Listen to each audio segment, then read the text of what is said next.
ఒక సిస్టర్ ప్రతి వీడియో కింద కమెంట్ అయితే చేస్తున్నారనమాట. సో ఆ సిస్టర్ కోసం అయితే వీడియో అనమాట. సో ఏం కమెంట్ అంటే, అక్క మీరు అస్సాంలో ఎక్కడ ఉంటున్నారు, మీరున్న ప్లేస్ ఎలా ఉంటుంది, మాకు కూడా అస్సాం పోస్టింగ్ వచ్చింది, అక్కడికి పార్సల్స్ వస్తాయా రావా అని అడుగుతున్నారు. చూడండి సిస్టర్, ఇప్పుడు మన ఆంధ్రాలోని వైజాగ్, శ్రీకాకుళం, విజయనగరం, విజయవాడ, విజయనగరం అన్నీ ఎలా ఉంటాయో ఇక్కడ అస్సాంలో కూడా అలా ఉంటాయి అన్నమాట. నాకు తెలిసి మీరు ఒక ప్లేస్ చెప్పారు కదా, మీరున్న ప్లేస్కి మేమున్న ప్లేస్కి ఒక 4 hours జర్నీ అయితే కంపల్సరీ గ్యాప్ అయితే ఉన్నది. ఇంకా ఆ ఏరియాలోనే కొన్ని ఏరియాస్కి రావచ్చు పార్సల్స్, కొన్ని ఏరియాకి రాకపోవచ్చు అనమాట. అన్ని దిక్కులో ఒకలా అయితే ఉండవు కదా. సో మేము కూడా ఇక్కడికి వచ్చేస్తే ఒక 6 months అవుతుంది. ఇంకా వాటి గురించి మాకు పూర్తిగా తెలియదు. మేమున్న ప్లేస్కి అయితే మాకు పార్సల్స్ అయితే వస్తాయి అనమాట. మీరున్న ప్లేస్కి కూడా వస్తాయని అనుకుంటున్నాను నేను.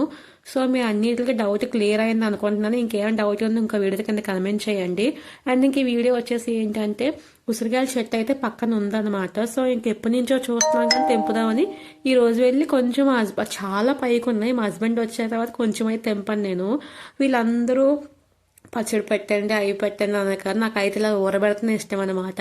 సో దానికోసం అని చెప్పేసి ఇంకంత పెద్ద డబ్బా తీసుకొని అందులో అయితే మొత్తం ఎక్కువ కాదు, కొంచెం కాయలే, మీద కొంచెం ఆల్రెడీ తినేసాను నేను. సో కొంచెం కాయలు అయితే ఊరబెడిసాను. ఇంకొక విషయం ఏంటంటే, ఎంతమందికి ఉసిరికాయ తినేసి వాటర్ తాగితే తీయగా ఉంటుందని తెలుసు. కంపల్సరీ ట్రై చేయండి. ఉసిరికాయ తినేసిన వెంటనే వాటర్ తాగితే మనకి కంపల్సరీ తీయగా టేస్ట్ అయితే వస్తుంది అనమాట. సో వీడియో నచ్చితే కింద సబ్స్క్రైబ్ బటన్ నొక్కేయండి, కమెంట్ కూడా చేయండి. ఛానల్ సబ్స్క్రైబ్ చేయడం మాత్రం మర్చిపోకండి. Thank you, by.